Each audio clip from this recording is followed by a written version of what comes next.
Alright guys, we're gonna go ahead and get started here. We're starting an hour earlier, or almost an hour earlier than we do normally, because I do have to wrap things up early this evening. I can't go the full 3-4 hours like I usually do. I do have a hard stop about 2 hours from now, so that's why we're starting an hour earlier, so I could at least cover some of the stuff worth talking about this week. Hey RK, hey Super Googly. Yeah, so you got your normal edition. Yeah, we're going to be talking about the PS5 Pro. It was very interesting the way the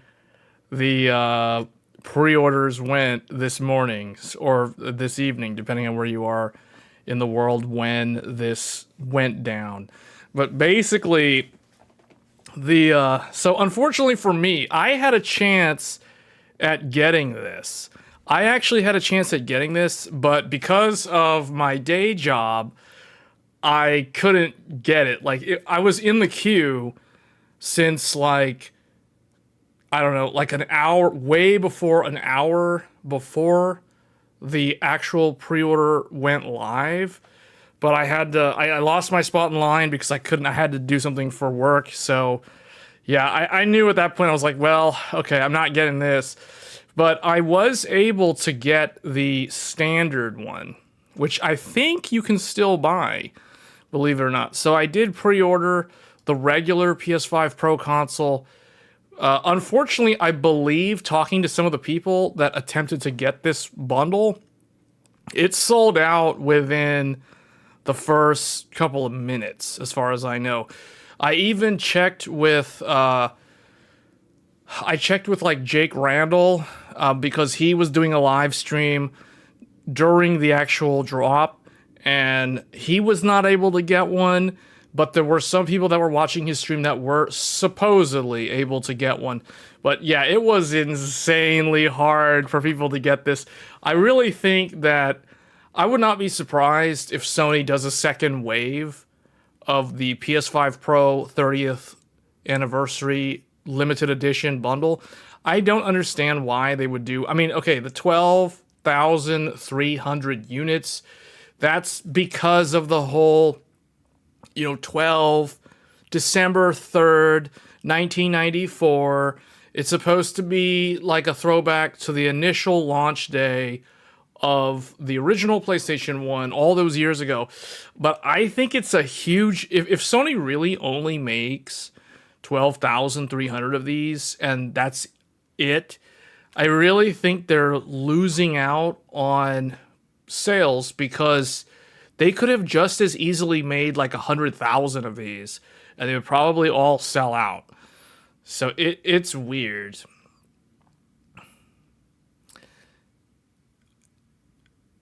You were keeping an eye on the Twitter thread? Was that the Jake Randall Twitter thread? Folks saying they got one during the first hour. It wasn't uniform. It seemed like they were dropping. Well, the thing is, some of the people that were trying to buy... okay, what I understand was there were people who got through the checkout, but for whatever reason, their payment got declined. So their order got canceled. So that unit went back into circulation. I think that's what was happening. So I don't know if they were doing sporadic, because as far as I know, I don't think Sony does sporadic drops. It's not like Best Buy, where Best Buy... I mean, okay, I could be wrong. Maybe they're doing that, but really, 12,300 units, I feel like all of those would sell out within 3 minutes. With when sales go live, like they would be able to fill more than 12,000 units within 3 minutes of it going live. So I don't know if they were doing sporadic drops. I think it was like one big drop. Some people, their payments got declined, so even though they were able to get all the way through the checkout, something went wrong with their order, so it ended up going back into circulation. I think that is my understanding, is that's how people who were able to see it show up in their cart later were able to get one. In Hong Kong, 30th anniversary is a lucky draw, which you registered for. Results will be announced in October. Okay. Yeah, it doesn't make sense for them to only make 12,300 though. That is a very dumb business case if that's because they're just missing out on selling at this higher price point because this sold out instantly. The regular one is still available. See, I was afraid that the regular one would sell. Here's my thing. I knew the bundle would sell out within minutes of it going live. However, I thought that the regular one, the standard $700 one, I thought this one would sell out within the first 2 to 3 hours, is what I thought. Because the people in the UK, their drop happened before the one in North America. And my understanding was the UK sold out of the standard edition within 3 hours of it going live. So in the, I don't know about the European Union, or other parts of the world, but in the UK, the regular PS5 Pro is sold out. It did sell out within 3 hours. So I don't know how they allocate, like what the quantity of allocated units were based off of the regions, but it looks like North America, it's still available. But in other parts of the world, the standard console, the standard Pro is sold out. They didn't think they would sell that many. It's funny because this is still available in North America, but the bundle literally sold out in minutes. And then some people's orders got canceled, but then, it's still sold out. It's completely gone. Currently unavailable. I don't think this is coming back unless they make a back by popular demand, second wave special or something. Because the regular pre-orders at the e-tailers and retailers, so you think like your Walmarts, your Best Buy, your GameStop, your Target, Amazon, all those guys, they are going to be doing their pre-orders 2 weeks from today. So if you miss your opportunity to get the standard edition, if this one does sell out within the next 2-3 days, then your next chance at getting one of these, the regular one, would be pre-ordering from one of the stores or the retailers, which will be 2 weeks from now. So I think this one, from my own experience, because I'll tell you guys, I managed to buy the regular one like 90 minutes after the drop went live. And I was thinking, my chances of getting the limited edition are basically gone. So I might as well just get this. So I guarantee that I'll have this because I didn't know if this would sell out. I thought it was going to sell out. I'm surprised that it's still available in North America. But I thought this was going to sell out. And even though it's still available now, it doesn't mean that it doesn't ever sell out. Like, this might sell out within the next 2 days or so, just because people who were hoping to get the bundle, the anniversary one, they're just gonna give up on this. Like, they're gonna psychologically come to terms with the fact that they can't get one, and then they're probably just gonna end up getting one of these. So, assuming they actually wanted a Pro in the first place. So, and I, from my point of view, it's like, okay, I can't get the limited one. I want to get this one because I need to get a Pro anyway, regardless. So it's like, I might as well just pre-order it now. Who knows if it's going to sell out? I want to make sure that I have one on launch day for content. So, that's why I ended up getting this one. And I was surprised because I ended up ordering this thing on my phone. I was not signed in. I did not have the payment stuff set up ahead of time. Like, if it was on my own computer, like my desktop, it would have been already ready to go. But I did it on my phone, and I was like, I never actually have used my phone to do anything with the PlayStation stuff, so it's like I had to set that up, and I was like, this is probably not going to work. But the queue time was only like 3 minutes or less, and then I got in. The website was kind of bugging out for me a little bit. Like, I would go to add it to cart, and then it wouldn't respond. Then it would refresh, and the cart was still empty. So I had to add it to cart a couple of times, and then it finally showed up, and then I finally was able to go to the checkout. Once I got into the checkout, though, it was pretty easy to get through and actually confirm that my order went through. So it's sold out on there. Where? Because this one so far seems like it's still available. unless it's really not available anymore. I don't know. I mean, it shows like it's here. Sign in to buy. Whereas on the anniversary one, yeah, that one is definitely gone. So, if they're both sold out, I'm not surprised. The controllers are all sold out now. Oh yeah, I didn't even think of that. Yeah, I didn't even think of the. Yeah, like okay, see, even the Slim limited edition is sold out.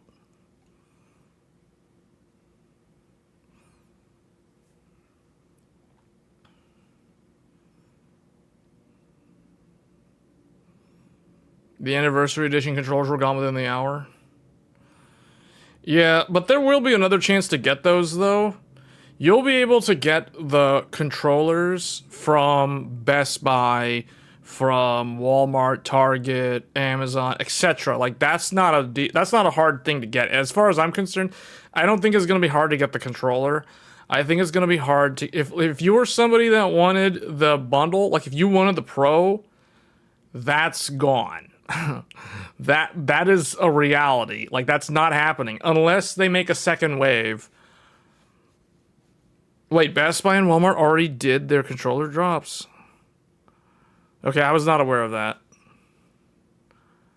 So wait, then what exactly, what are the retailers doing on the 10th of October? Is that just pre-orders for the regular Pro?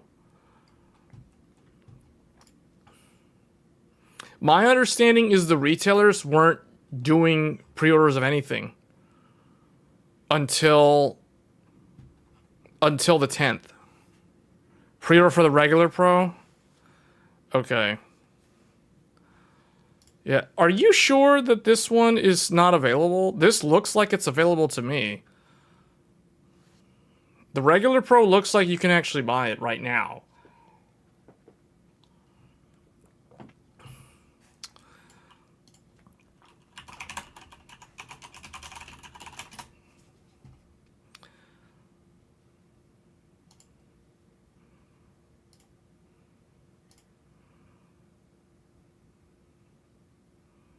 You got the controller from Best Buy? And one from the PlayStation Store?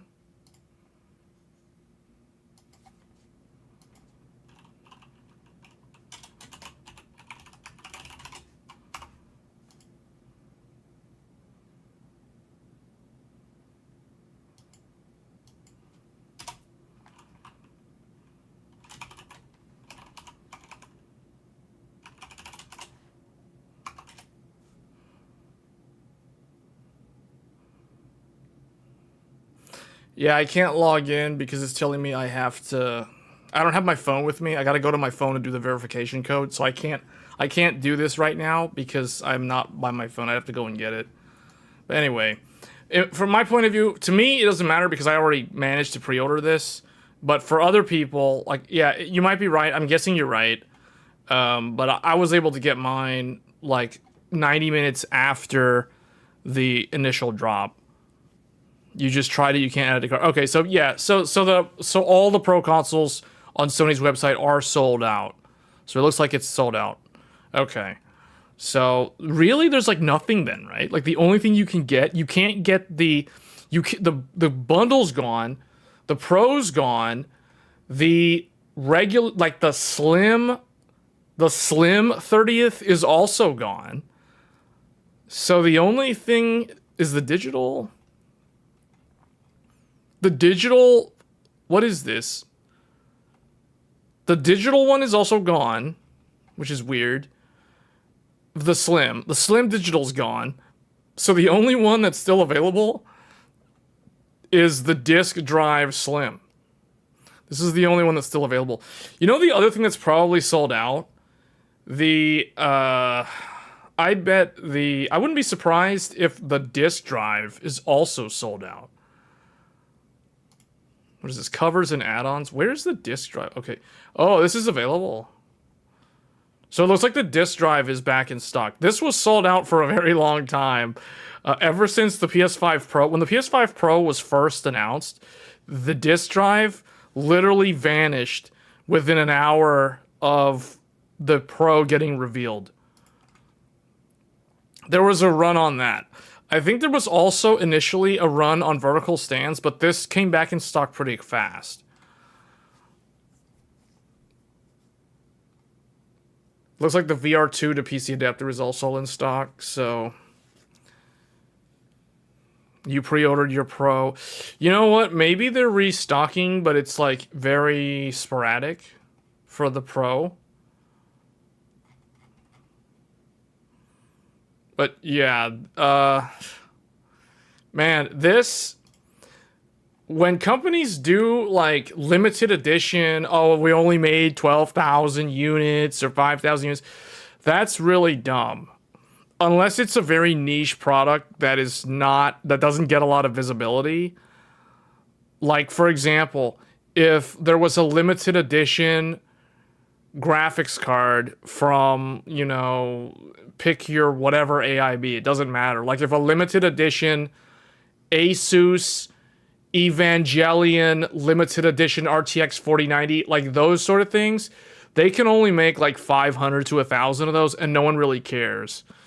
But when it's a recognizable thing like PlayStation, and they only make 12,000 units, that is, quite frankly, retarded on Sony's part, because that's dumb. Like, they're literally losing money by only making 12,300 units when the demand is so high.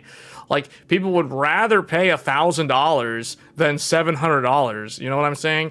So, like, it's very dumb to only make like 12, like such a small amount of, like an infinitesimal amount of units, considering the total TAM for that market. You know what I'm saying? Like, the 12,000 units isn't even like 1% of the PS5 play, like not even the console's install base. I'm talking about like people who play PlayStation games in general. Regular Pro just popped back up. Okay, so yeah, so they're restocking that one. But it is very dumb that this is like not, that there wasn't higher quantities of this, because all that does is, for the people that managed to get one, cool, whatever. But the people who did not manage to get one and they wanted one, that just makes them feel resentment toward Sony. That makes them feel resentment toward the PlayStation brand, especially if they really wanted one. I could care less if it was a scalper that wanted one of those and they didn't manage to get one. I could care less about that. But the people who actually wanted one and weren't able to get one, that is, you know, that's really Sony's fault more than anyone else's. Even the PlayStation Portal sold out. Even this sold out. And I feel like this was a device that nobody really cared about. And it's $20 more than the regular one, and it's still sold out. So I don't even know how many of these that they actually intended to make. But that is, like, what? The consoles are numbered, so they're a collector item. Yeah, but they could still make more though. Like, they could still make like another batch. You know what I'm saying? Like, if they made 12,300, they could make another like 50,000 and just increase the number. Like, just print 12,301 all the way up to like 50,000 or whatever. You know, they can always do that, because people have done that. Hardware manufacturers have done that with limited edition runs of certain things. Like, the best example I can give you is Power Color's limited Red Devil of the 7900 XTX. Like, initially, Power Color only made 1,500 units, but then they actually went back and they made like 1,500 more. So there ended up being like 3,000 of them total. So that doesn't mean Sony can't make more Pros. Like, they can easily make more limited edition Pros if they want.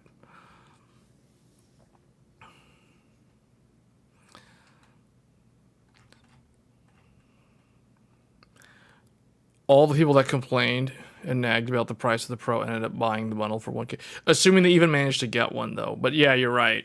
You're right. Yeah. Isn't that how these things always go? So, whatever. I'm just happy that I was able to just casually get the regular Pro on my phone without even putting too much effort in. And it was already almost 2 hours after the initial drop. And I thought, oh, there's like no chance that it's still in stock. I checked my phone. It's like, wait, it's actually there? Add to cart. Okay, it doesn't add to cart. I tried a few times. It finally goes into the cart. I'm like, wait a minute. It's in the cart. As soon as I get to the cart, it's like an easy, straightforward checkout process after that. And then I get my confirmation email, like 2 minutes after I place the order. So it's like, wow, okay, that was pretty easy.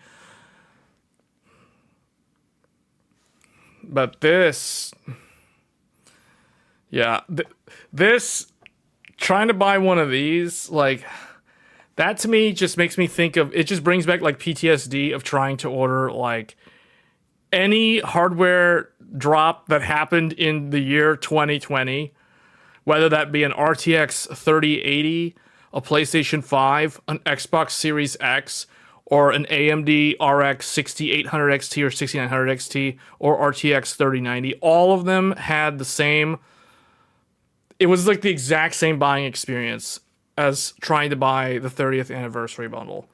It was the same thing, and wow, it's like even though they've implemented anti-bot, anti-scalper measures, clearly there was enough demand that they could still sell through 12,300 units within like 10 minutes, or maybe even like 3 minutes.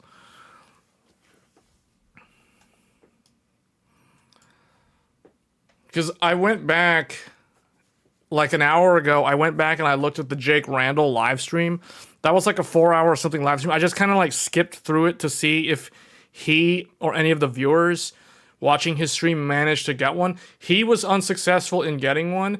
And the fact that he was not able to get one, made me realize, yeah, okay, it was very dumb that Sony didn't make more than 12,000 units. That was really, really dumb on their part. They could have easily made like 40,000, 50,000 units, and they would still sell out, and they would have actually been able to address a larger percentage of the market, of the people who actually wanted one legitimately. So I don't know. Sony should make the 30th anniversary covers available so people can just switch out. Don't the covers have the number printed, or is that like a serial number print? Like, where is the actual... Because somewhere on this device, there's the specific number unit. Like, if your unit number 12,001, like, that is embedded somewhere on the unit. It's on the bottom. Okay, so if it's on the bottom, then yeah, see, the problem is even if they make the colors available, or the covers available, that doesn't change the fact that the middle part of the regular console is still piano black. So it's still not going to look exactly the same as the 30th anniversary edition. But yeah, I agree. Like, they could make the covers, sell the covers separately. But I feel like if they do that, that would just make a console that has those covers look like a bootleg version of the 30th anniversary, because the middle still won't be gray. It'll still be black. And I think the whatever these fish fins on the side, this grill looking thing on the side, will still be the wrong color. You know what I'm saying? So it won't look legit, if that makes sense. I mean, they could still do the covers separately, but I don't know how much demand there'll be for that, because it will be kind of like, that's not a real 30th anniversary. So, yeah. But I expect them to make more DualSense Edge and DualSense 30th edition. And the Slim. Like the 30th edition Slim. They'll probably make more waves of that. But yeah, I guess the Pro is what it is. Like 12,300, that's it. For just the Pro console. But I guess all the accessories and the Slim and the PlayStation Portal, these things will probably have multiple waves. I think on the 10th, when the retailers start allowing pre-orders for the regular Pro, they might get allocations of the Slim 30th and these other accessory 30th edition. So I think there'll be like another chance to get those, just not the Pro limited edition. So this is like a one and done deal, and it's like, that's it. So it's kind of lame, but it is what it is. The accessories are limited edition. I don't think they're going to make more. I think they're probably going to do another. I wouldn't be surprised if they make more of these. I feel like it's a missed opportunity if they don't, to be honest. Like, they're, especially since we're about to go into Q4. Like, we're literally about to go into the holiday season, and I think it would be a huge missed opportunity to not release at least a second wave for the accessories and the Slim. Like, if that's one and done, then that's kind of really, really a missed opportunity to sell more units, more accessories. No, because that doesn't mean they're going to manufacture it forever. I'm not saying that they should keep making the accessories limited edition forever. I'm saying they should do another wave, especially since these don't have a special 12,300 number printed on them anywhere. So I wouldn't be surprised if there's another chance to get the accessories. I just think like the 30th anniversary Pro, like that's a one and done. Like that's people who did not get one, they're not gonna get one. I mean that's all there is to it. Rodney with the sub, appreciate it. But anyway, that was the PS5 Pro 30th anniversary. Today was the pre-order day. If you got one, congratulations. This was probably one of the most hyped up limited edition things that in recent memory that I won't forget for a long time.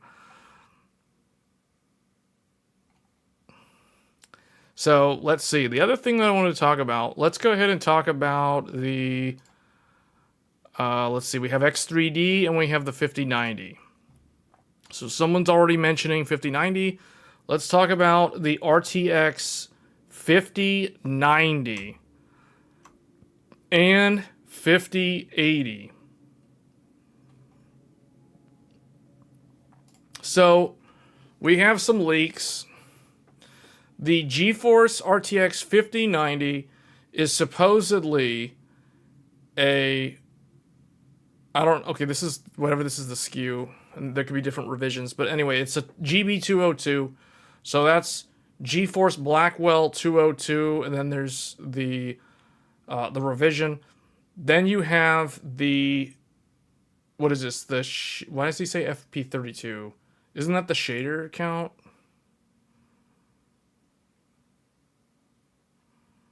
What is that supposed to be? Is that the floating point? 32 number? What does this mean? 21,000. What is that supposed to mean? 21,000. Oh, that's the CUDA core? Okay. That's what I thought. But I was like, why did he put FP32? So, 21,760 FP32. These are basically, this is the shader count, or the SMs. Then we have a 512-bit GDDR7 with 32 gigabytes of RAM. So, honestly, this looks like it could be real, mainly except the TDP, and we'll get to that. But the 512-bit with GDDR7 and the 32... So the 32 gigabytes makes sense because NVIDIA has gone 3 generations now with 24 gigabytes being the maximum VRAM amount.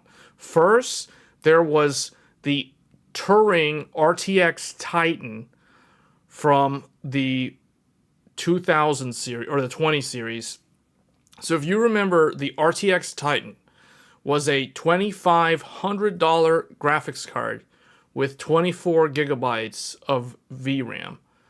That was the 20 series highest end part.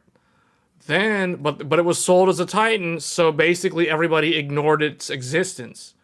Then, when they launched 30 series, somebody at NVIDIA made the brilliant decision to call the Titan, or whatever the highest end part was going to be at the time, they decided to call it the RTX 3090 instead of the RTX Titan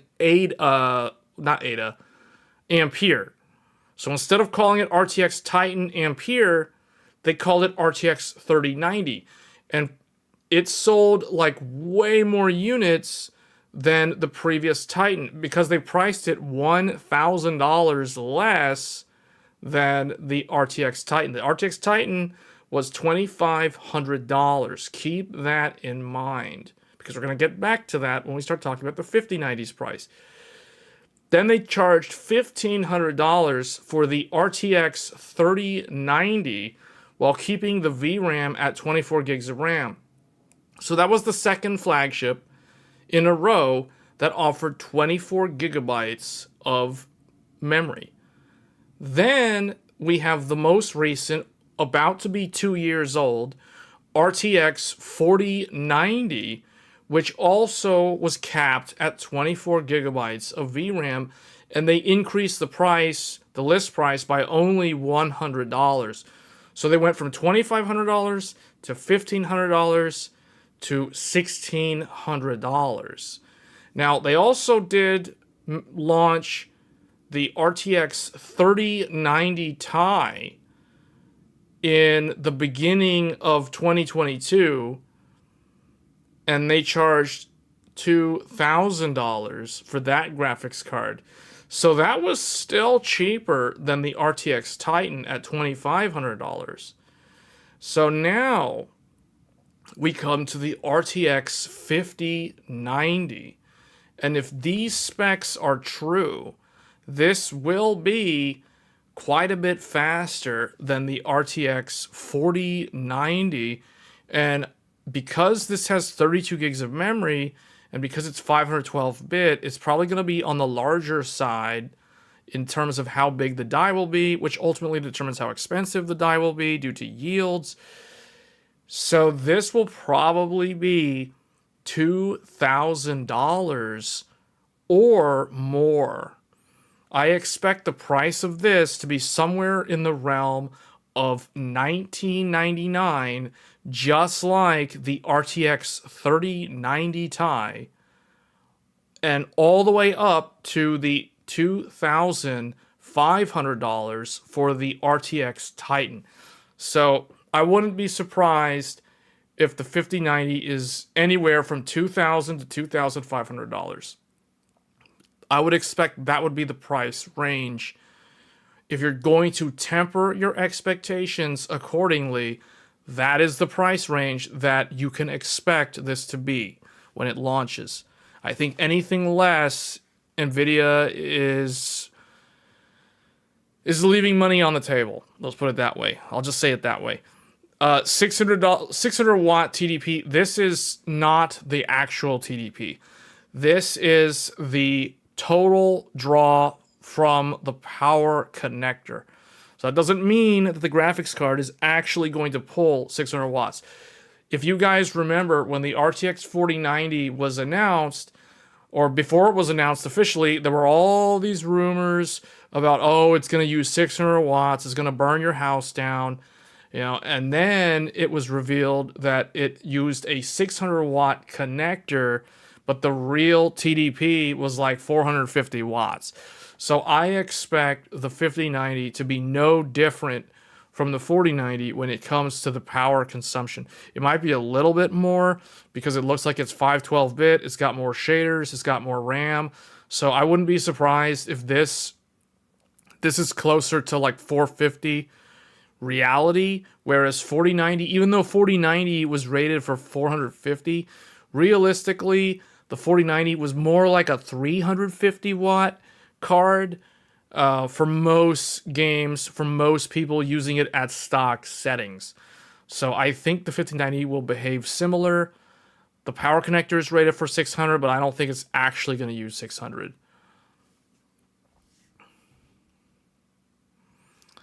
PS5 Pro is $1,200 Euro.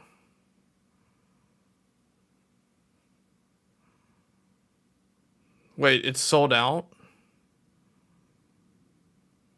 What are we talking about? Was that earlier? No, that's recent. Wait, what are we talking about? Supposedly 5090 will be dual. I said it was going to be dual 12 volt because remember months ago we were talking about this and I said that realistically what I expect NVIDIA to do is put two 12 volt connectors on the PCB with two adapters for two 8-pins each per connector. So what that means is now we get to open up Paint. So currently the 4090, if this is the connector on the 4090, this is the RTX 4090. The cable that it ships with includes an octopus cable that has 4 8-pins. So you have 150, you have 150, you have 150, and you have 150. And these are watts. So you have 600 watts total on the connector in terms of how much it's capable of, because you have 4 adapter plugs. Each of them can pull 150 watts. That is how the 4090 is set up. Now remember guys, and I probably need to go back and find the live stream and make this into a clipped video, but I talked about this months ago when we were talking about how NVIDIA can prevent the melted connector problem. I said this months ago. It was probably in the first part of this year when we were talking about the fire hazard issue with the melted connectors. And I said what I expect them to do at the time, and I'm going to say it again. I said what they should do is they should offer 2 connectors with 2 adapters in the box. Meaning instead of including 1 adapter that has 4 plugs, it would be 2 individual adapters per connector. So you're effectively load balancing the wattage and the power and the current over each plug. So meaning you can still achieve a total of 600 watts across 2 physical connectors. So this is what I was saying like literally months ago. So if they do this, that's good because they should do that. They should have 2 connectors. In fact, they should have created a revised 4090 that had 2 connectors on it. That's what they should have done if they wanted to stop the whole like melted connector problem. So this will be the revised version going forward, featured on the RTX 5090. So it's coming soon. If that 512-bit is real, I don't know why they would sell that as a 5090 though. I feel like that would be an RTX Titan. And the real 5090 would be like a 448-bit bus.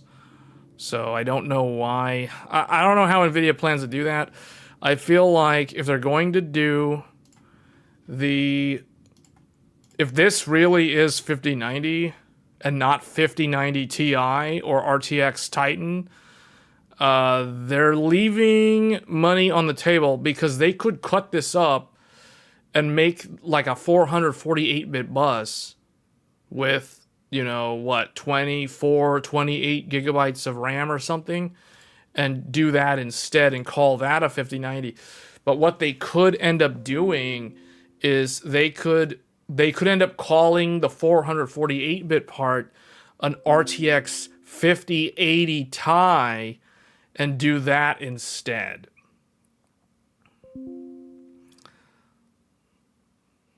You expect around 30-40% faster at raw performance without upscaling. And without frame gen and no RT over 4090.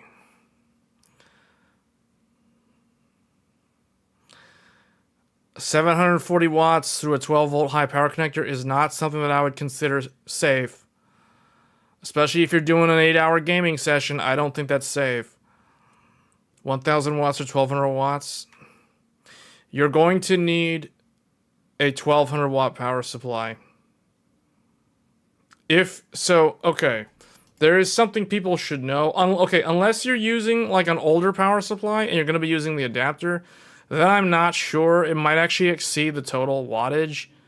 It can still exceed the total wattage, but if you have a newer power supply, like an ATX 3.0 power supply,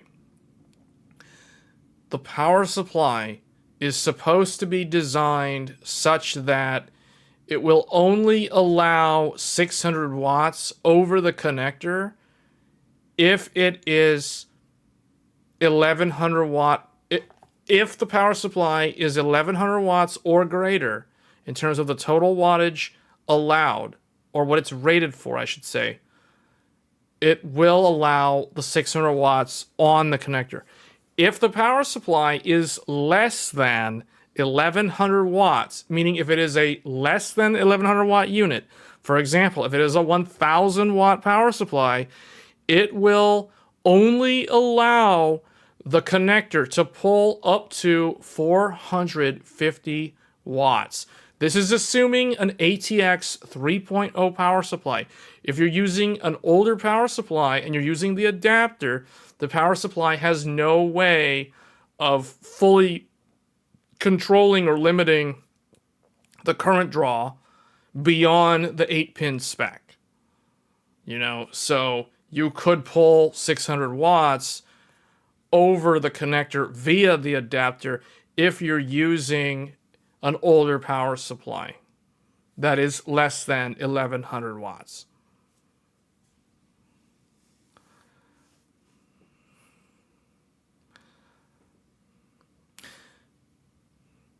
Yeah, but it's not actually going to be 600 watts over each cable.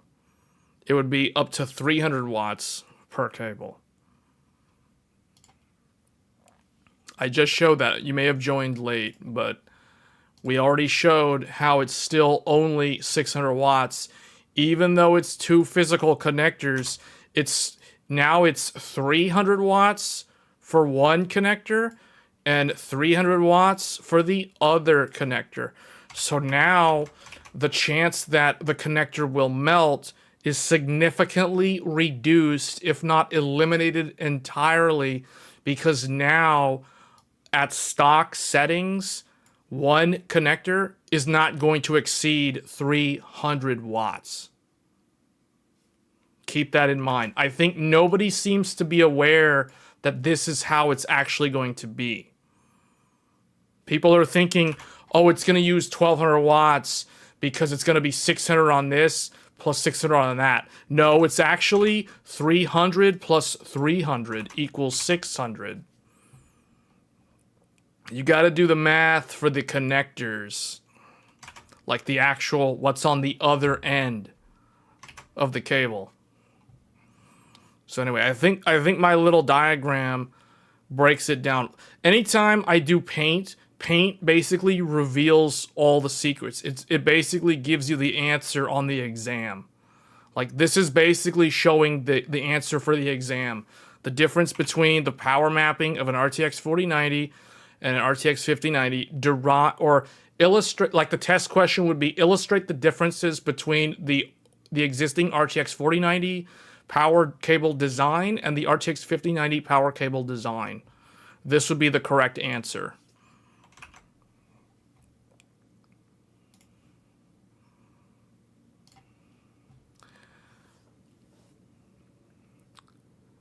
Okay, so now let's talk about the 5080. So the 5080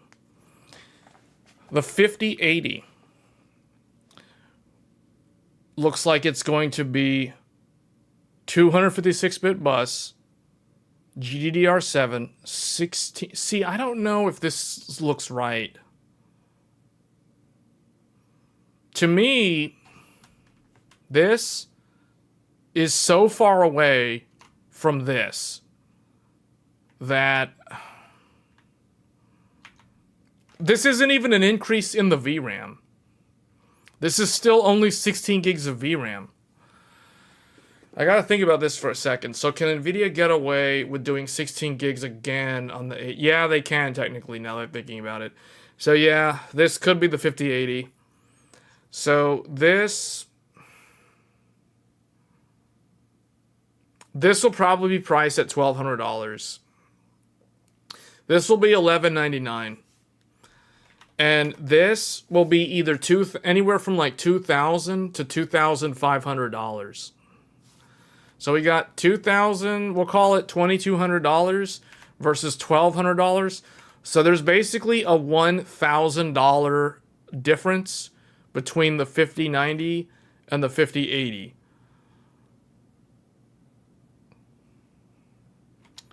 So, that definitely doesn't sound out of the realm of rationality. Like, I think, so the 5080 at $1,200 sounds right.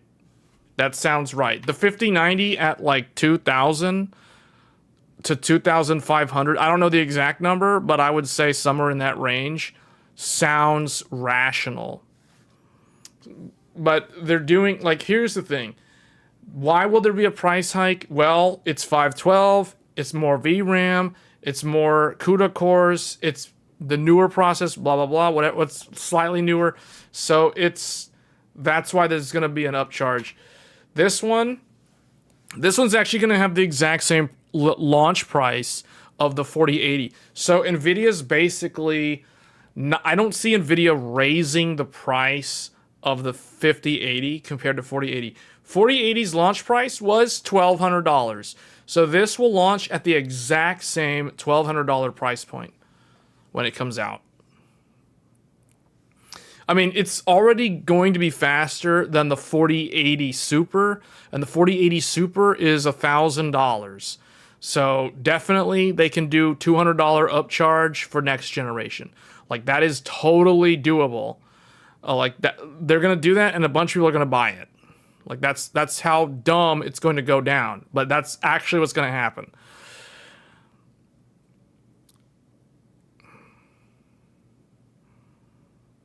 But the thing that I don't understand is, why is this the 5090? I feel like this would be a Titan or a 5090 Ti. And a 5090 would be a 448-bit bus. I don't understand why NVIDIA is doing this. If this is the full die, this should not be the 5090. This should be called something else. It should either be called Titan or it should be called 5090 Ti. Because if you guys remember, we did a live stream months ago where I said that the 5090 would be a 448-bit bus, the 5090 Ti would be the full 512-bit bus, and the 4080, at the time, I said the 4080 would be a further cut down 320-bit bus. But then I got to thinking in that same stream, I said, okay, if the 5080 is going to be a 256, then the 5080 Ti would be the 320-bit bus. But actually, couldn't they also do a 384? Typically, NVIDIA releases a 384. So that's why I don't understand why. If this is real, like, this to me is kind of weird. Like, this one makes sense. This one doesn't make sense from a naming point of view. Like, this should not be called the 5090. This should be called 5090 Ti, or this should be called Titan. Like, it doesn't make any sense. Like, this is wrong. Like, I don't understand. Oh, wait, Matt's saying it is cut down, though. The full die has 2400 shaders. How do you know that that's the full die? Where did that come from? The 24,000 shaders.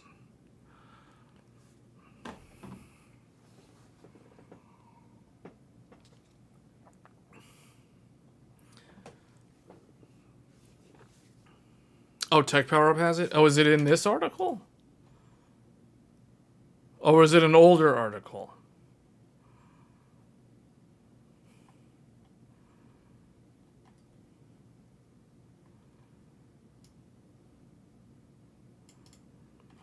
Yeah, this is bizarre though. Like, okay, so if there is a larger one, if there is a full die, then okay, then that makes sense.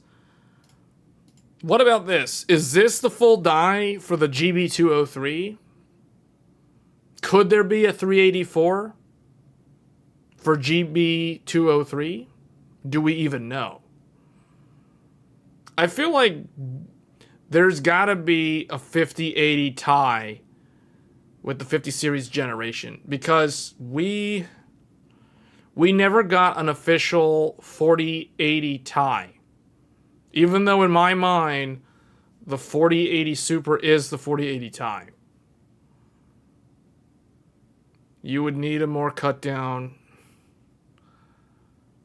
What about the 203? Is there a larger 203?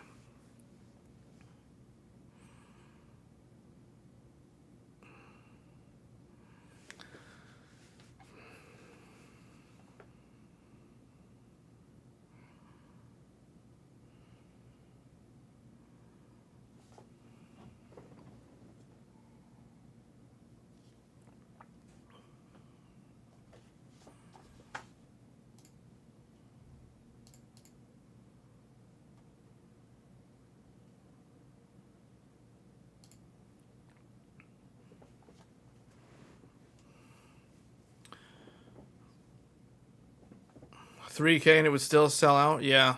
Yeah, it would. See, here's the thing. At what price?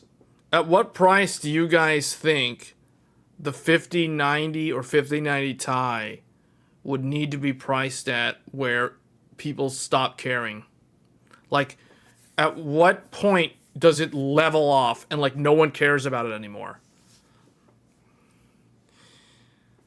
I think $7,000 people won't care. After $7,000, I don't think people are going to care to buy one anymore. Because that's the price of the current fastest graphics card. See, I think a lot of people, I don't know how many people are aware of this, but the Ada, okay, so this is the 4090 Ti. The professional card variant.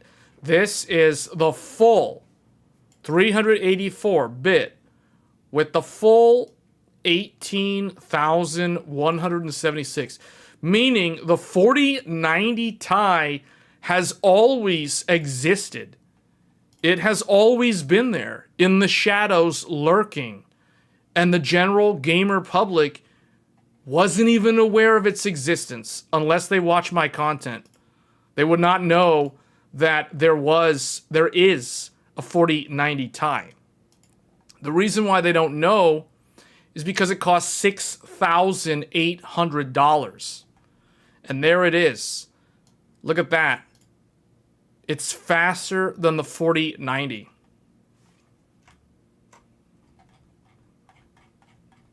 There it is. It's like about what? You do the inverse of that, it's about 8% faster or so. It exists. But the general public is completely unaware. They're oblivious to the existence of the 4090 Ti. It has always existed. But the general public's unaware of it. And even if they were, they wouldn't be buying it. $6,800 was the launch price. It's been around since January 20th of last year. But apparently no one was aware of its existence. You see what I'm saying? So, there's nothing stopping NVIDIA from doing like... So like Matt was saying just now, right? Like the full die of the 50 series Blackwell is 24,000 something shaders with 192 SMs. So you know, that's probably going to be the NVIDIA RTX Blackwell flagship professional edition with 64 gigabytes of VRAM. And it's probably going to be $7,500.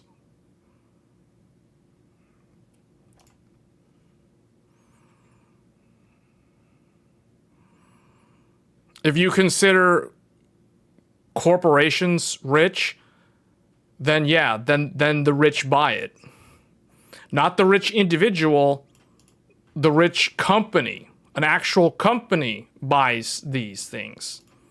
Like an entire organization buys these things. And they don't buy one, they buy more than one. So I think the big question will be, with DLSS4, what games will need the 5090? Well, 5090 will be relevant if you play games at 4K resolution. But going back to the Tech Power Up article, did I lose the Tech Power? Okay, here it is. So, this will be a good upgrade for people who play at 4K resolution.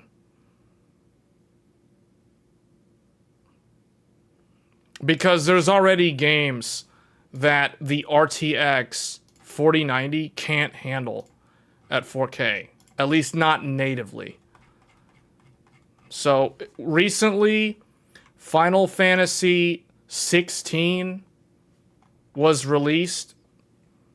Here it is. 4K. 4K, native resolution, ultra settings. The 4090 does 54 frames per second. So we're already seeing games defeat the 5090, or the, not 5090, 4090. It can't handle these newer games that are coming out. So you have to remember, like, these graphics cards at this price point will be graded primarily based off of their 4K performance, because these are designed for 4K resolution. That's why when you look at the marketing material from a company like NVIDIA or AMD, they're going to show like results primarily based off of what I refer to as the intended resolution that the engineers designed that graphics card for.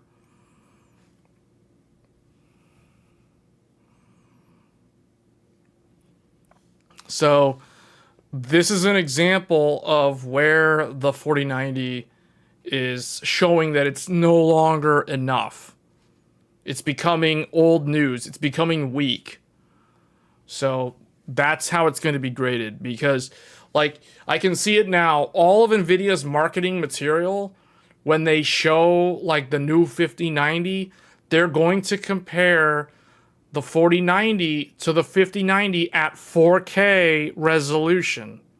You know, they're also going to show like DLSS and all this other stuff as selling points, but they're going to convince people the improvements that the 5090 brings versus the 4090. They're going to show it from the lens of 4K resolution.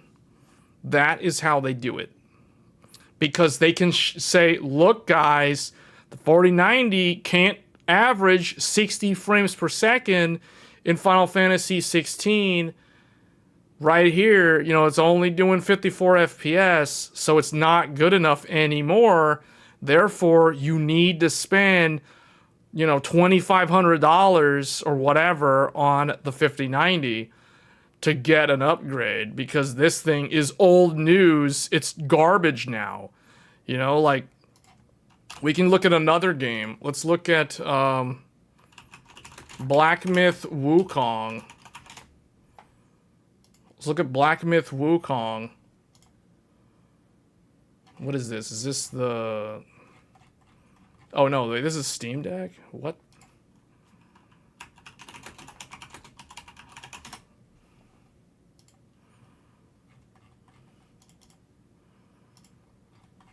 See, they're going to immediately go and be like, Oh wait, this is cinema. Oh, that's upscaling. Where's the no upscaling though? Why they? The problem is they're showing upscaling. Where's the? Did they even show the native results? Or do they just do upscale? Upscale 66%. Wait, what is this? This is upscale. Upscale. So they didn't even show the native results. Okay, well that's not helpful. But you guys get what I'm saying. Like they're gonna cherry pick results where it can't hold, like it can't hold 60, and they're gonna be like, hey guys, like look how bad the 4090 is now. Like what is this? Oh, this is minimum. Like they're gonna show things like this. That's how they're gonna try to get people. Yeah, like Met's saying 4090 does like 45 FPS native 4K. See, that's another prime example of where Nvidia can be like, hey guys, look, the once mighty 4090 is no longer good enough. It's old news. It only does 54 FPS in Final Fantasy, and it only does 45 FPS in Black Myth Wukong. Therefore, you have to upgrade to the 5090. That's how they're going to do it. That's exactly how the marketing narrative is going to go down. I mean, these aren't the only games. Like, there's other games, too, that I'm forgetting that are super hard to run. Like, Forspoken would have been another one, but I think they patched it, so it's not as bad as it was at launch. Lords of the Fallen's a good example, Mystic. Yeah, Lords of the Fallen, that's another one where they can't do... Hold on, Lords of the Fallen. That's another one. Immortals of Avium was also insanely hard to run. Yeah, check it out. Lords of the Fallen, 54.6 at 4K. So there's already a bunch of games that they can literally point the finger at. Hey, look at this. 4090's not good enough anymore. So, yeah, that's how they're gonna do it. Immortals of Avium's another one. You know, basically they can take any, like, run-of-the-mill UE5 game that's come out in the last 2 years and be like, hey, check it out. 4090 is not good, guys. It's sub 60 now at 4K. So, yeah. Yeah, see, okay, buying a 4090 for 1440p, that's totally fine. Like, that's literally oversizing your GPU so that you can skip hardware upgrades. So yeah, I mean that's a legitimate strategy. But yeah, people who are on 1440p, let me put it this way: if you're playing games at 1440p and you already have a 4090, you need to pretend that the 50 series doesn't exist, because there's really no reason to justify it. Like, I personally cannot see myself spending $2,500 on a graphics card just to play games at 1440p. Like, to me, that is not logical for some reason. It just doesn't seem right. You know what I'm saying? So, yeah, I don't see that as a thing that even, like, I feel like people at Nvidia, as much as they would like people to buy the 5090, I don't think their engineers thought about 1440p when they were designing the 5090. I think they were definitely focused on how is this thing going to perform at 4K resolution. Because, frankly speaking, 1440p is just a much easier resolution to target if you're designing hardware. So it's like easy mode. It's not like a bar raiser in terms of trying to set higher goals for an engineering team. You know what I'm saying? So that's why, like, 4K is definitely where it's at from a design standpoint, like a hardware design standpoint. Yeah, this is at Ultra. It literally says right there, Ultra. And keep in mind, this is Ultra, no RT. This is without ray tracing. This is purely rasterization. The minute you turn on ray tracing, this becomes even worse. In fact, did they even do... Okay, so let's look at the RT. So look, there it is, guys. You turn on RT, now it's 46 frames per second. So they can show the value add even better when they're like, oh, look, this is without RT. 4090 is already sub 60 without RT. Now you turn on RT and now it's even worse. Now it's sub 50 FPS. So, and this isn't even like showcasing the improvements to RT on the 50 series. So there could be some architectural changes there as well. Why wouldn't there be?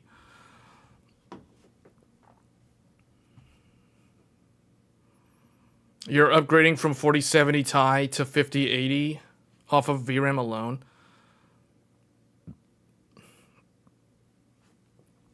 So you're going from 12 gigs to 16 gigs. The price of the 5080 will be around $1,200, by the way. Just to save you the trouble. I don't know. I feel like going from 12 gigs, like paying $1,200, and that's list price. So if you're trying to buy like an AIB, most likely an AIB will be like $1,350 to $1,400 for the 5080 at launch. So I don't know. I don't know how I feel about that. Spending potentially around $1,400, not counting tax, to go from 12 gigs to 16 gigs, to me that doesn't feel like a... I don't know, man. Like, I don't feel like that's a great upgrade. Like, the experience of paying that much money for 4 more gigs of VRAM, it's like, yeah, it'll be better in rasterization, but I don't know how I feel about that. I feel like that's just not enough VRAM.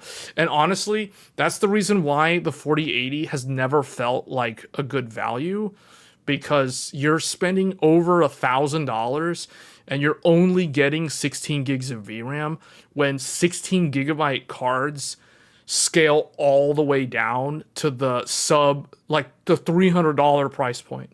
You know what I'm saying? Like, you can literally get, like, obviously there's a difference in rasterization, but like the VRAM, paying like $1,200 or more for 16 gigs of VRAM doesn't feel good.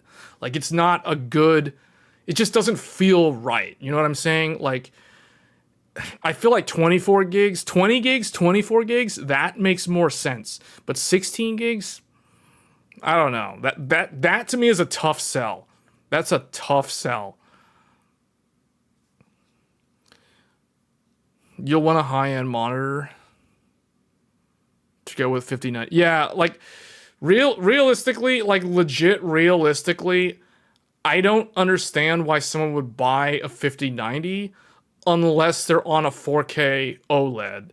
Or at the very least, they're on a 4K 144 hertz monitor with HDR. Like, legit, it doesn't make any sense. Like, I can't see... I personally would never do it. I would never spend $2,000 or $2,500 or anything in between just to play on, like, a 1440p monitor. Like, that is, like, you're better off either, like, keeping whatever you currently have or trying to get, like, someone... Like, if someone's trying to sell off their 4090 so they can upgrade to a 5090... That, to me, seems like that's the right move if you're on 1440p.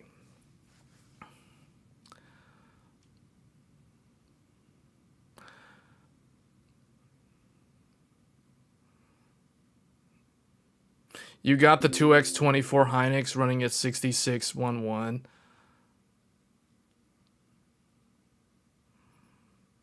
Wow. That's nice. But yeah, like, you gotta remember, like, we don't actually know what the prices are going to be. The price could be upwards of $6,000.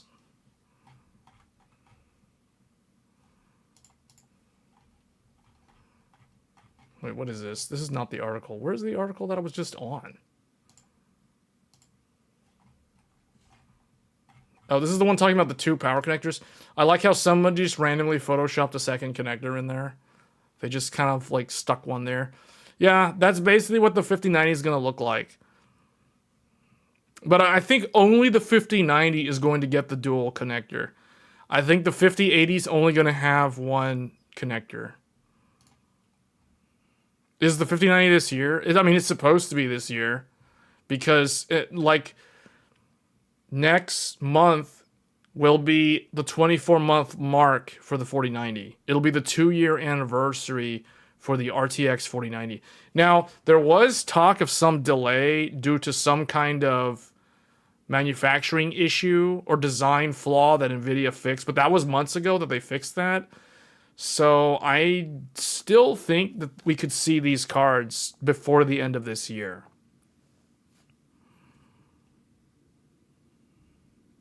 You think 5,000 euros for the RTX 5090?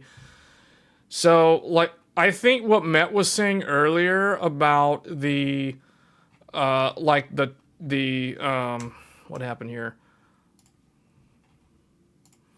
Like, Met was pointing out earlier that the 5090 leak isn't even the full die. So, is this the same? This is like a different article, but anyway, it has the same info. So this isn't even the full die. So this is a cut down die. The full die is supposed to be 24,000 something shaders and potentially more VRAM, like 48, or I don't know, it wouldn't be 48 gigs of VRAM. Like, what would the VRAM be? Would it be 48? Or I guess it would be 32 gigs of VRAM. I don't know. In any case, there could be another one that's larger than this one. Or like the fully enabled die could be more shaders than this one. Die size would be the same, but it would just have everything active on it. NVIDIA will probably not sell that in the consumer market. That'll probably be like a $7,500 professional card, just like the 4090 Ti. And no one's going to buy it because it's going to be way too much money. So this one will probably be 2,000 or more in terms of the list price. So you can imagine what that means if you're going to try to buy like an AIB, like a Strix. You posted it.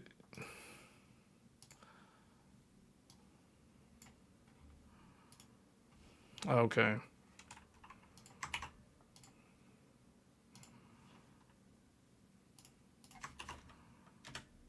Yeah, so this is the GB202. There it is. So this is the full die. That's the full die. So 24,576. And what does that mean in terms of the...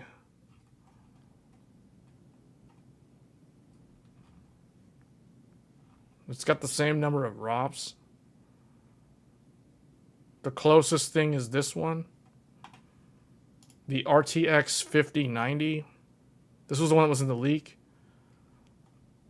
So, yeah. Okay.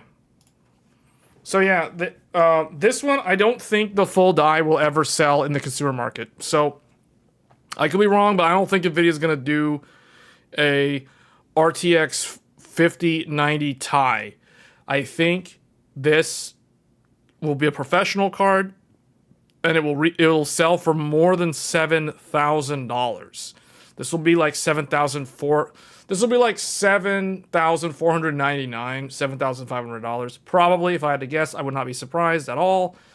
And then it'll have 64 gigabytes of VRAM.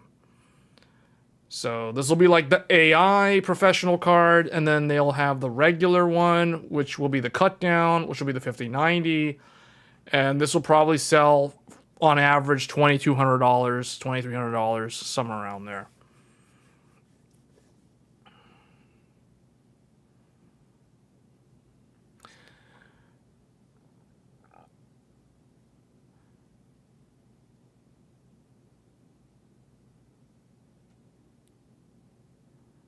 Well, No, what they'll do, they'll just release a 5090D.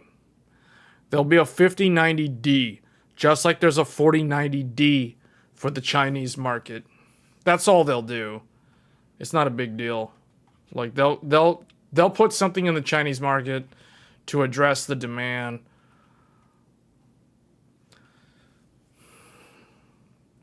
Yeah, I don't know, man. I think 5080 is still going to be bad value, although I think 5080 will be like 5 to 10, maybe in best case 15% faster than the 4090 while costing $1,200 or so.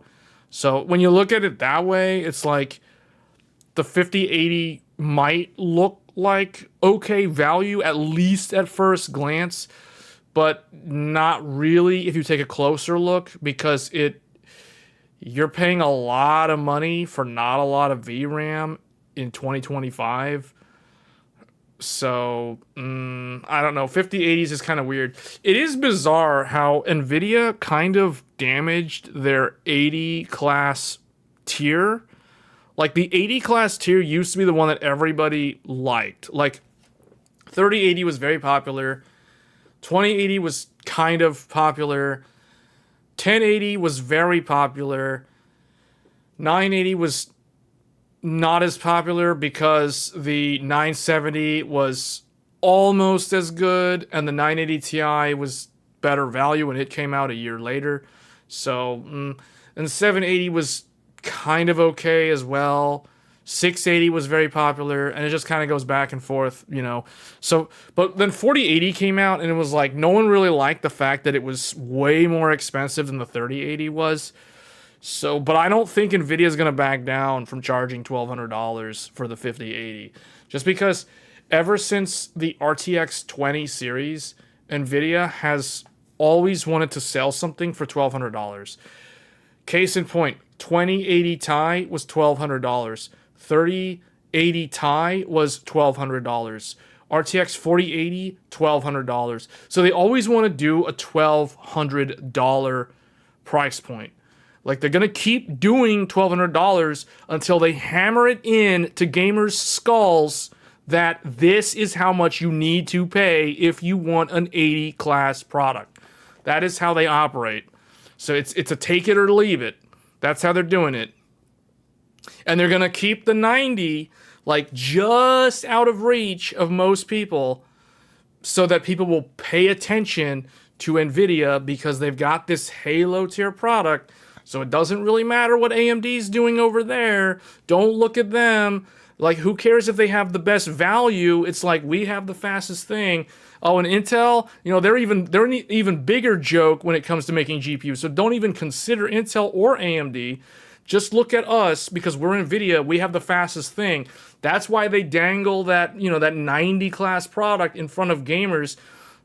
Even though an average gamer would never buy that, it'll be like, oh, we have 4090, now we have 5090, so we're the best. So come look at our stuff, even if you can only afford like a 5060 or some whatever. You know what I'm saying? So that's how they operate, and it's been very successful for them. I mean, things are the way they are for a reason.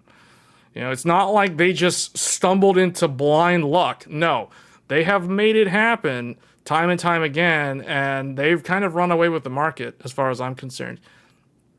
People who complained about Lords of the Fallen and Wukong will have a hard time when UE5 games start to ramp up. Yeah, I know, right? Like that. See, as time goes by, you're only going to see the older cards. Like 4090 is going to be considered old as soon as 5090 drops. And the thing is, NVIDIA has a history of kind of abandoning their previous generation. So you look at how the 30 series has aged over the last 2 years that the 40 series has been on the market. Because do you guys remember when... does everybody remember when all the reviewers said, don't buy a 4060.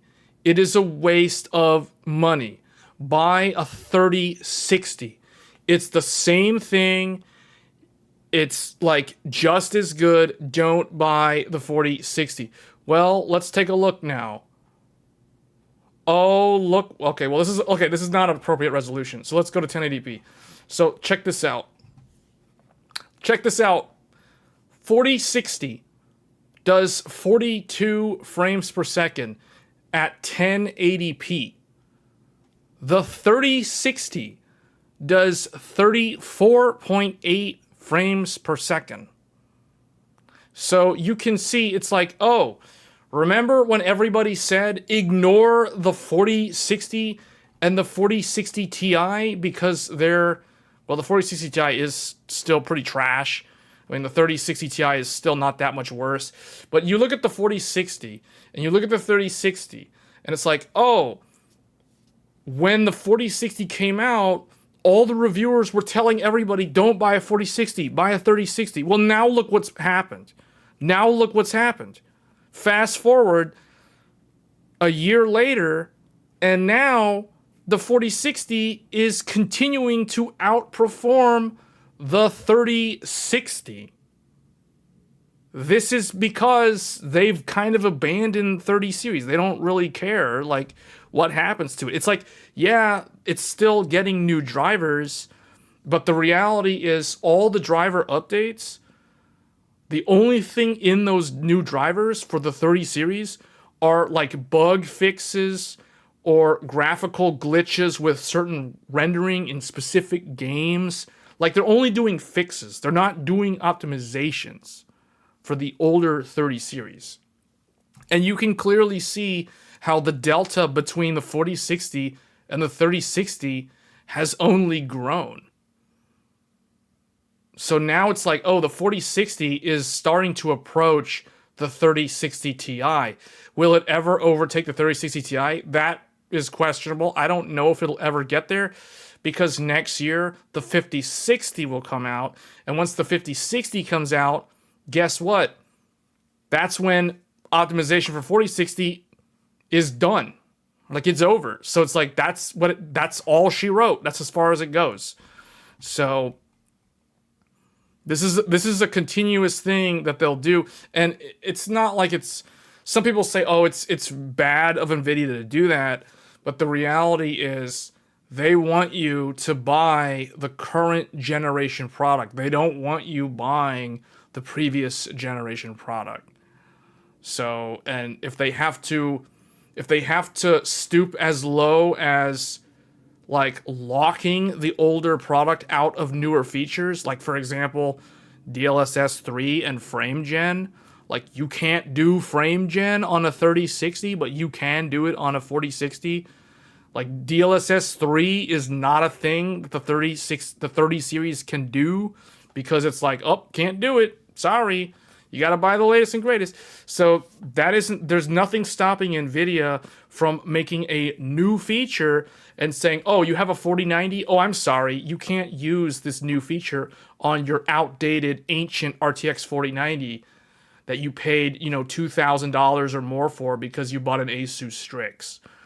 It's like, sorry, that's not new anymore. So it's like, whatever. We don't really care what happens to that.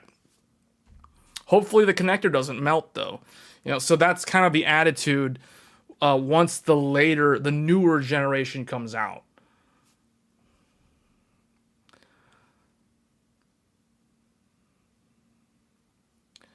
So,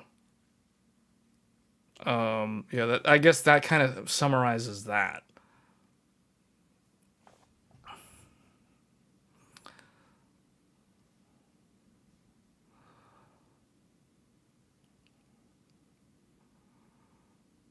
Monster Hunter Wilds is like the only game that I care about that's coming out next year. As far as I know, like I'm not aware of any other big name games that are coming out as far as the PC goes, because there is no GTA 6 for PC next year. Like if GTA 6 comes out next year, it's going to be console exclusive for like all of next year, or maybe like a whole year after that. So who knows? So that means Monster Hunter Wilds is like the only game. Did you see its recommended specs? Oh, wait, they showed Monster Hunter Wilds recommended specs? Is it really out? Did they really show it? Monster Hunter Wilds. Oh man, specs are out. Here we go. This is my favorite thing to talk about on these type of streams. The recommended specs for a game. Here it is. Okay, let's take a look. Let's take a look, because I already chewed out God of War, and that game actually runs fine. So, let's see what we got here. So the minimum, Windows 10 is the minimum. I like how recommended is also Windows 10. Whatever happened to Windows 11? Okay, Intel 10th gen. This is like a 2020 product. This is like a late 2021 processor. Or an AMD processor from 2019. What? Okay, and then 16 gigs of RAM. The GTX 1660 Super with 6 gigabytes, or the Radeon 5600 XT. Is this real? That's not a 6 gigabyte card. Isn't that an 8 gigabyte card? Okay, 12 DX12, whatever. Broadband internet connection. Like, why is this even listed? I guess because it's a single. No, but this is a game that has co-op elements though. Like, although you can play it solo. SSD required. SSD required. Hold on, required. Does that mean it's going to use direct storage? This game is expected to run at 1080p. Here we go. Upscaled from 720p native resolution. That will get you 30 frames per second under the, and I put this in quotes, under the lowest graphics settings. Oh, it does say direct storage supported. Okay, well, the reason why they're saying SSD required is because they're doing direct storage. Otherwise, that would not be required. Do they say how big the game is? They don't say how big the game is. Like, how big is the game? Like, how much storage do you actually need? Well, it should be like 170 gigabytes minimum. Okay, recommend. So how do I feel about this? This is hilarious. This is effectively 720p. With these specs, you can expect to play the game at 720p on the lowest settings and get 30 frames per second. 720p. Literally, okay, this is PlayStation 3. This is PS3. PS3. The minimum makes the game look like it's PS3 era. All right, recommended. Here we go. Recommended specs. Oh, okay. Apparently Windows 10 is the recommended operating system. Not Linux, not Windows 11, not Copilot Plus. No, Windows 10. Yes, an operating system that will be end of support a year from next month. Keep that in mind. Intel Core i5 11th gen. Okay, this is a 2021 processor. This processor is currently 2.5 years. Wait, no, it's 3.5 years old. 3.5 years old. Or, almost 3 years old. Or AMD. What is up with the Ryzen? Man, is this like so Ryzen optimized? Like Ryzen 5 3600? Hold on a second. This i5 is from 2021. This Ryzen 5 is from 2019. This CPU is 2 years older than this CPU. Or a Ryzen 5 5500. This is like an OEM pre-built special. Like you could never buy this if you were building your own PC. Like what is up with their AMD specs? Like either this game is like so Ryzen favored, it's insane. 16 gigs of RAM. GeForce RTX 2070 Super or 2060 or 4060 or the Radeon RX 6700 XT 12 gig. So okay. Does that make sense? Yeah, I think this is about the same. Like this card is weaker than the 6700 XT. This card is kind of like a 5700 XT. So there's some strange choices here. I don't understand why they're listing like two different Nvidia cards. That's weird. This one is like a RX 7600, which is weaker than this. I guess they're talking about it from like a... I don't even understand how... Like, this is weird. DX... Okay, this game is expected... Okay, here we go. With these specs, this game is expected to run at 1080p 60 with frame gen enabled under medium graphics settings. So it basically, what this means is this is roughly, if you turn off frame gen, this is roughly 1080p 30 frames per second. Because frame gen mostly adds like anywhere from like 1/3 to 50% more frames. So that is ridiculous. What?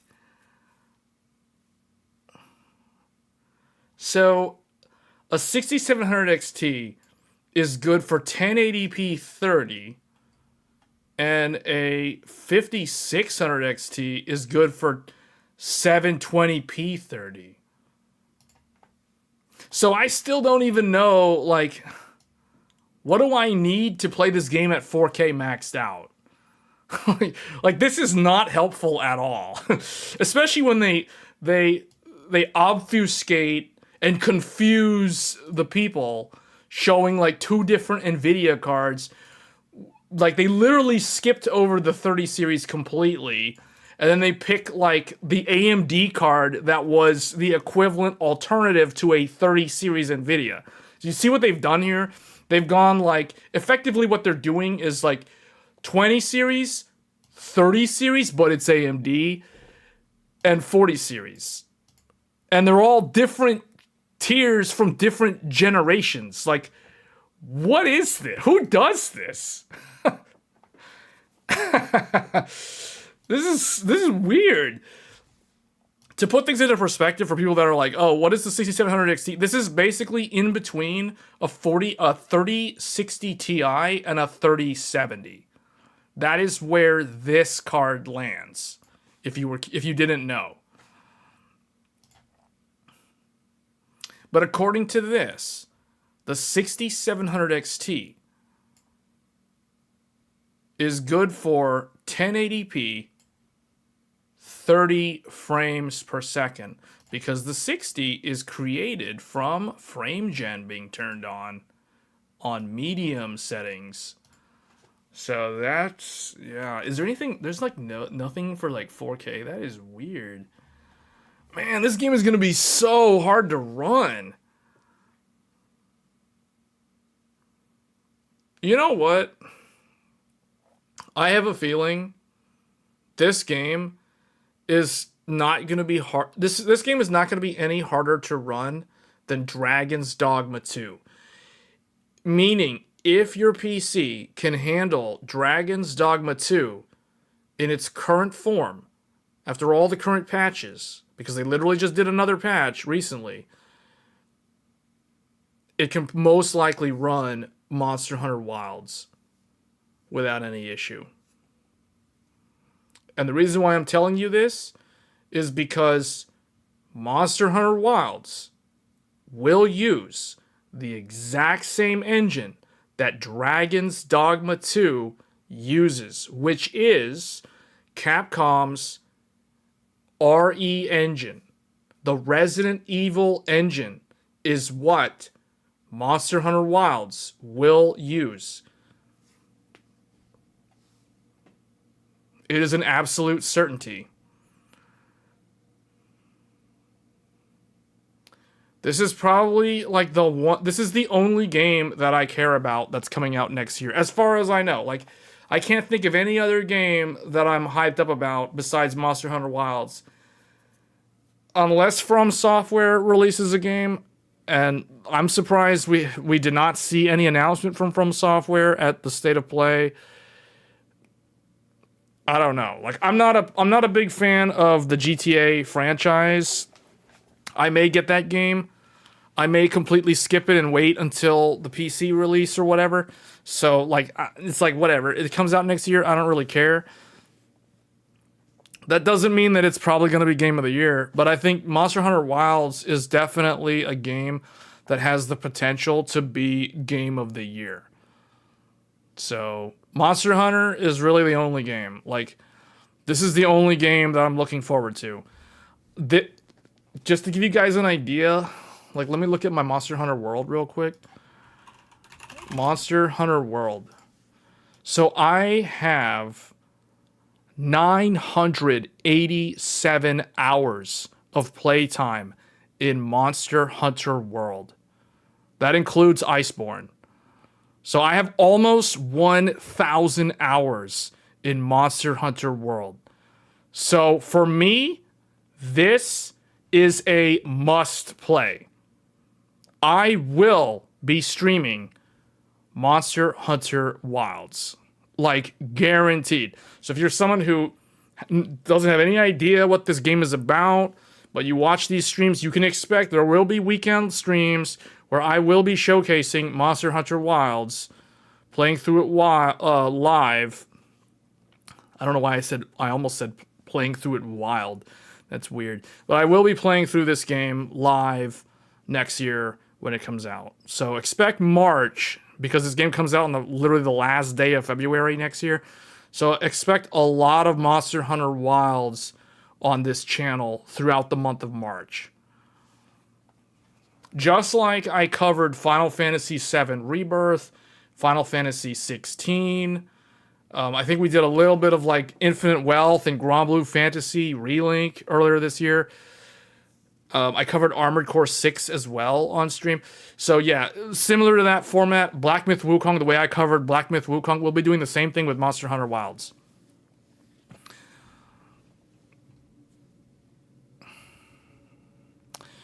You did a lot of online games. Mafia Old Country. Monster Hunter Wilds is the only game that looks truly impressive for next year, really? I wouldn't say that. I think there's some other ones that are coming out. Like, if GTA 6 comes out next year, I think that game is going to be very impressive looking as well. But yeah, Monster Hunter Wilds does look amazing, especially for a game that's not using like Unreal Engine 5. I feel like Capcom has definitely gotten a lot of mileage out of the RE engine.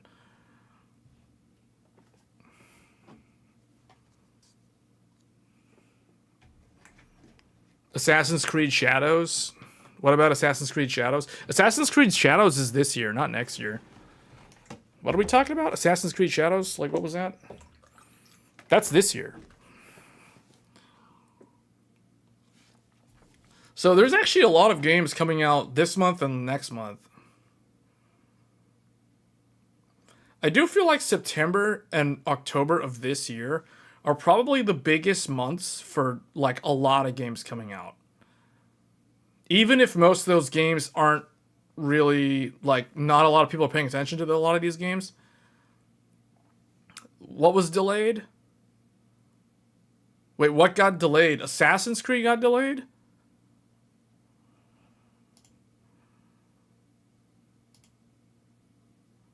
I have Assassin's Creed listed for November 12th of this year. Wait, which one got delayed? Dragon Age or Assassin's Creed? Dragon Age is coming out. Dragon Age of the Veilguard is October 31st of this year.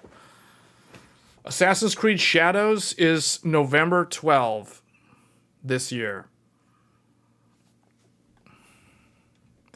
You're waiting for Microsoft Flight. That's like, I think that's at the end of this year. Assassin's Creed Shadows got delayed until February 14th of next year. Why would it get delayed?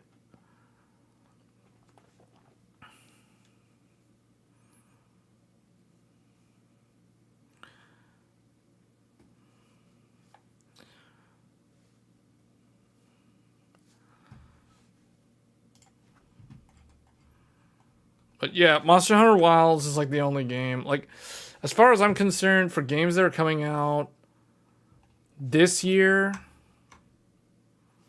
like, I'm trying to look. What is still on the list? Oh, Microsoft Flight Simulator is November 19th. Dragon Quest III HD 2D Remake is November 12th. Dragon Age The Veilguard is Halloween. Shadows of the Damned Hella Remastered is also Halloween. Okay, we got a lot for October. October is Silent Hill 2 on October 7th. Dragon Ball Sparking Zero and Metaphor ReFantazio, as well as the PS5 Pro pre-orders everywhere else except Sony's website. Those are all happening October 10th. Then we have Romancing Saga 2 Revenge of the Seven on October 24th. Ys 10 Nordics, October 25th, and then Dragon Age The Veilguard and Shadows of the Damned on October 31st. Those are the games that I am tracking for next month. And then for November, the only thing I have written down in my notes is PS5 Pro launches on November 7th. Assassin's Creed, well, okay, everyone said Assassin's Creed Shadows got delayed, so that one's no longer there. Dragon Quest III HD 2D Remake is November 14th. Microsoft Flight Simulator 2024 is November 19th. And I think that's it. And then for December, I don't have any. I think the Indiana Jones game is coming out in December, unless it gets delayed. Dragon Ball Sparking Zero, yeah, that's next month. Backlash from Japan. Is it really like Japan? That's the is that the reason why the game's getting delayed? I still don't fully understand like what was happening with that. I'm not in the loop on that. Like people have tried to explain it to me, but I don't understand. Is it really because of Japan that's getting delayed? I thought there was some other thing going on with like people complaining about certain things about characterization in that game, which I didn't fully understand.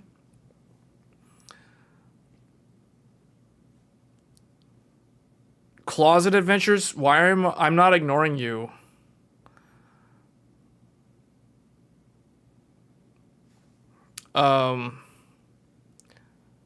Also, those for me and Dragon Ball, what? Oh, yeah, you said that earlier.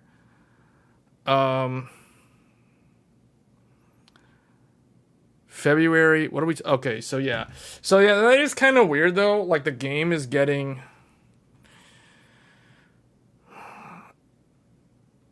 what were you asking? You were asking, oh, the side panel, like why would you need to leave the side panel off? What was the like why do you need to leave the side panel off?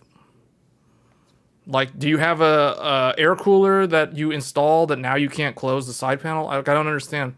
Most people would not remove the side panel.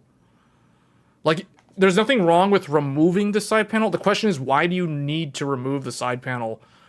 Because the way you worded the question is like you're going to remove the side panel and leave it off. I wouldn't recommend doing that because all that does is, okay, it depends on your airflow. If your airflow is bad, then removing the side panel is actually better than leaving it on. But ideally, the PC would be built in such a way that the airflow is, you're going to benefit from the way the airflow is supposed to be done versus if you remove the side panel so that the components can breathe better, but they shouldn't need the side panel off because, like, what's the purpose of designing a case with a side panel if you're going to remove the side panel? What do you guess will be better? 285K 98. Oh, that was the last thing we were going to talk about. We were going to talk about that. So, Yeah, so supposedly AMD, I don't understand why they're saying rushing. Maybe this was never expected to come out this year. I thought this was not going to come out this year.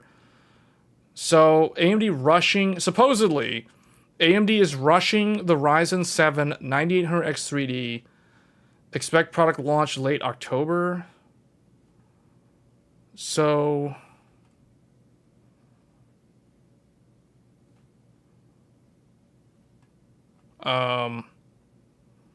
is there really a need for them to do this? Or was it already planned? Like, see, that's the thing.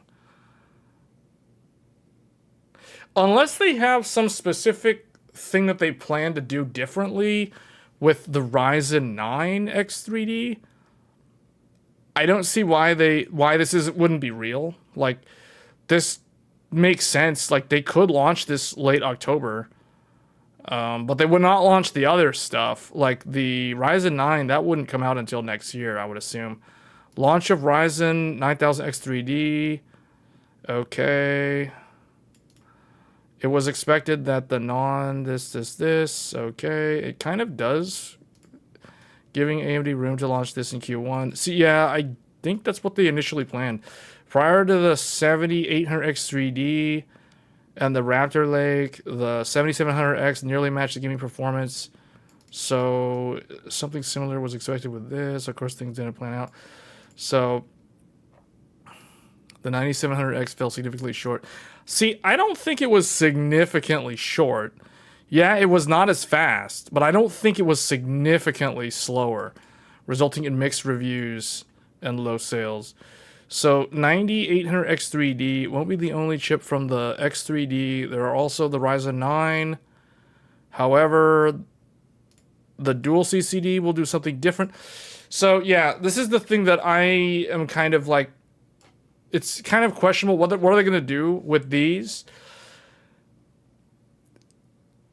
So they could, I don't see them doing dual. Let's put it this way.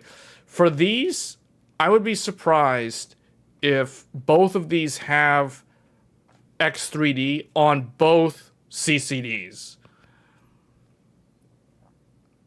I'm not saying they won't do it. I'm saying I don't expect them to do that.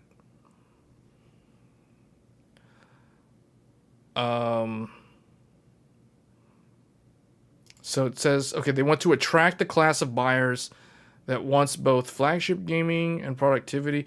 Yeah, and I think for them to do this, they need to make the dual CCDs function the way that the current, like the 7950X 3D functions. Like, they would do one CCD with Vcache and one CCD without Vcache.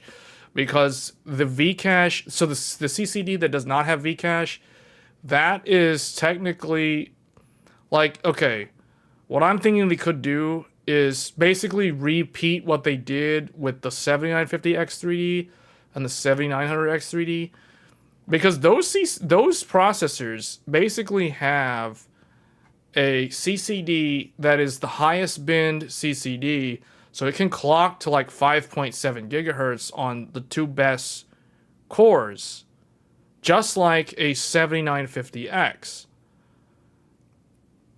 And for the slower CCD, they basically just put the 3D Vcache on top of that one.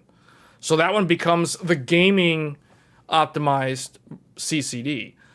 So I feel like they could do that. The only thing that they need to improve with these, ideally, the only thing that AMD needs to do, although I don't think they're going to do this, I think we would have to wait for Zen 6, or we would have to wait and see like if they bring the Strix Halo stuff to the desktop, which I don't think, I think they will do it, but I don't think they're going to bring like the best-in-class Strix Halo to desktop, because I don't see a need. Well, I won't say that, because maybe there is a need for that on desktop. It's just, it remains to be seen. Basically, what we'll have to do, we'll have to wait and see what happens with the Copilot Plus. Like, that's what it's going to come down to. It's going to be a thing with Copilot Plus. So, I do think that, I don't know, like I would have to, in order for me to simulate the 9800X3D or the 9950X3D, I would have to go back and look at typically what are the clock speeds that they get. I can probably figure it out, honestly. So the question that Hassan had asked about like which one, so really that's going to depend on a few things. What I can tell you right now is the single thread of Zen 5 is basically either the same or technically slightly better. Unless we don't really know how Intel's new Ultra 9, or basically like Intel's Arrow Lake, we don't know how that will handle overclocking. But at least I don't know, because obviously I don't have the CPU on hand. But with the Zen 5, the standard Zen 5, you can get a lot of extra performance just by playing around with Curve Optimizer and Curve Shaper and raising the scalar limit to move the Fmax by plus 200 megahertz. So, and that isn't even doing anything with the E clock, B clock stuff. So you can already get a decent uplift in multi-thread performance on a 9950X or any of the new 9000 series CPUs. Now, the single thread performance, the leaks for Intel's Ultra 9 show that, as far as what they've shown already, they've shown Geekbench, single thread and multi-thread. And the thing that's very surprising with the leaked benchmarks is that the new Intel Arrow Lake is, what I've seen shows that the E cores on the new Arrow Lake are quite good at multi-threaded performance, because you have to keep in mind that Intel's new CPUs will no longer have hyper threading. So if we go here, what this means, we can remove this stuff now, is Intel's product stack is changing. So currently they have the i9 14900K, they have the i7 14700K, and they have the i5 14600K. What are these products? This is a 8P plus 16E, which is 32 thread processor. This one is an 8P plus 12E, and we're gonna have to end the stream soon because I just realized I can't keep streaming because I have to end the stream early this evening, unfortunately, and that's the reason why we started an hour earlier. So basically, the core counts on the new Intel CPUs are staying the same. However, the thread counts are decreasing. Keep that in mind. So you have what, 28, I believe, 28T, and this was 6P plus, what is this, 8E, I believe. So this is 20 thread.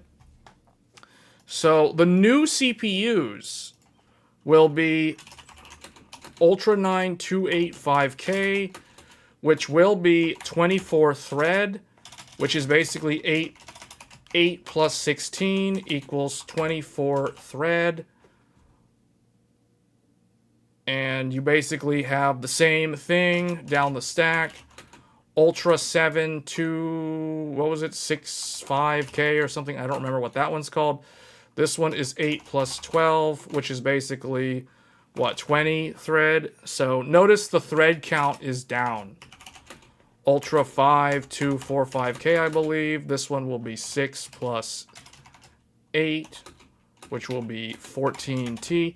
So you're getting a loss in the total thread count across the board. However, from the leaked benchmarks, that doesn't seem like they're losing much multi-thread performance, if any, by removing hyperthread, which means The E-cores on the Arrow Lake, or on Arrow Lake, are much better than Raptor Lake. That is what I have seen. And what I can tell you is multi-threaded performance will, in some applications, will be very impressive, and in other applications, it will not be impressive. Because for applications that benefit from hyper-threading, this will actually potentially be weaker than the 14900K. And that's the same for the others.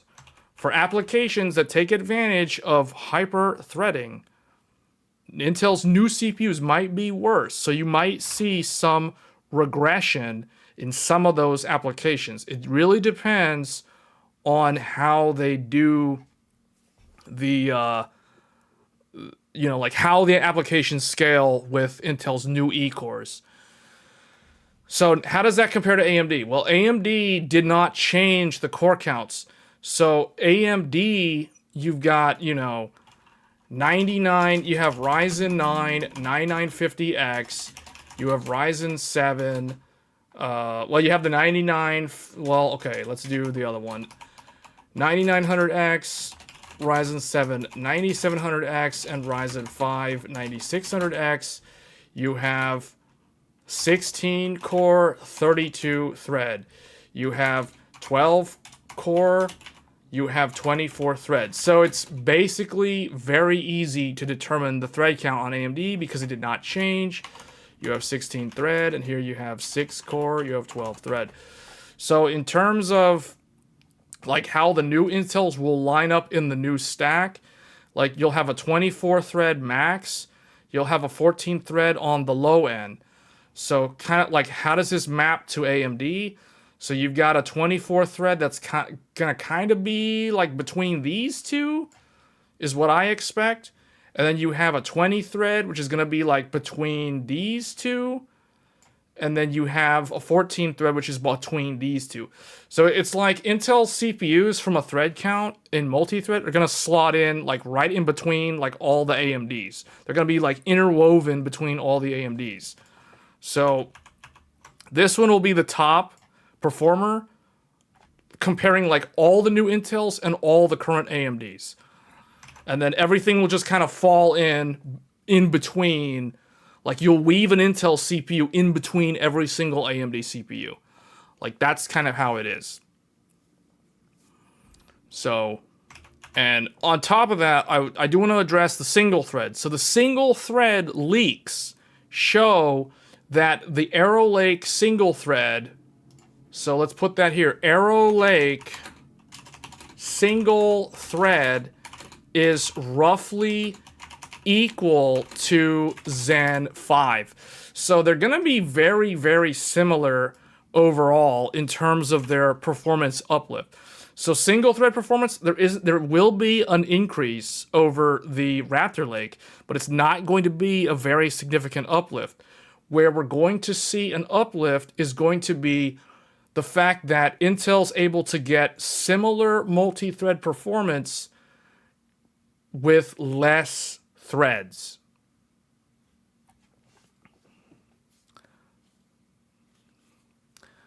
So the last thing we'll mention briefly is next week is the X870. So I will be talking about AMD's new motherboards again. This will be the last, well, I don't think it's the last time.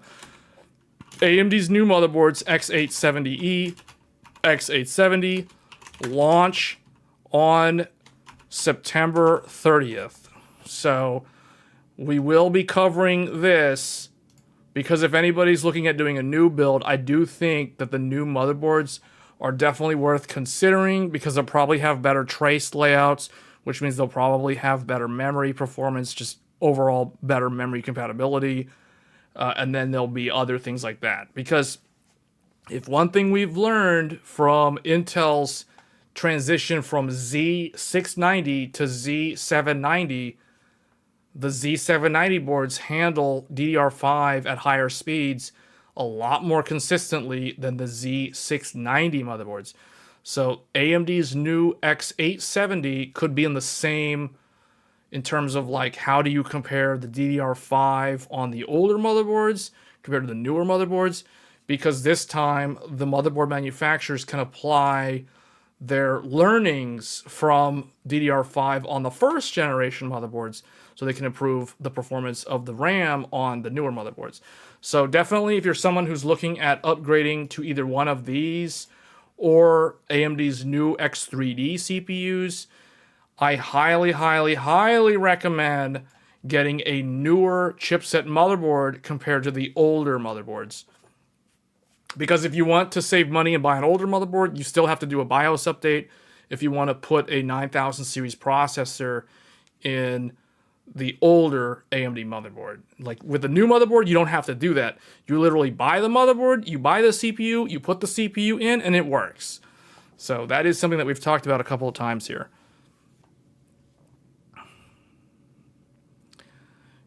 So we'll see what they do with X3. I think AMD could do a couple of different things with X3D, but we can only speculate at this point in time. So, all right, guys, unfortunately, we're out of time. I'm gonna have to end the stream early this evening. But if you are new to the channel, get subscribed. We do these discussions like this, these technical discussions. Sometimes we go way more technical than what we've done today. Sometimes it's less technical and more gaming focused. It just kind of depends on the news in the week. So we do these live streams every Thursday. Like I said, same time, typically every week. If you're new and you like PC building, you like gaming, you like all this type of stuff that we talk about on here, get subscribed. That's all I can say. And I'll see you guys next week. We may do a live stream showcasing either Final Fantasy 16 on PC, 4K maxed this weekend. If not that, then either Black Myth Wukong or one of the other games that I still need to finish. But anyway, that's going to be it for this stream. Thanks all for watching, and I will see you guys next time. Take care.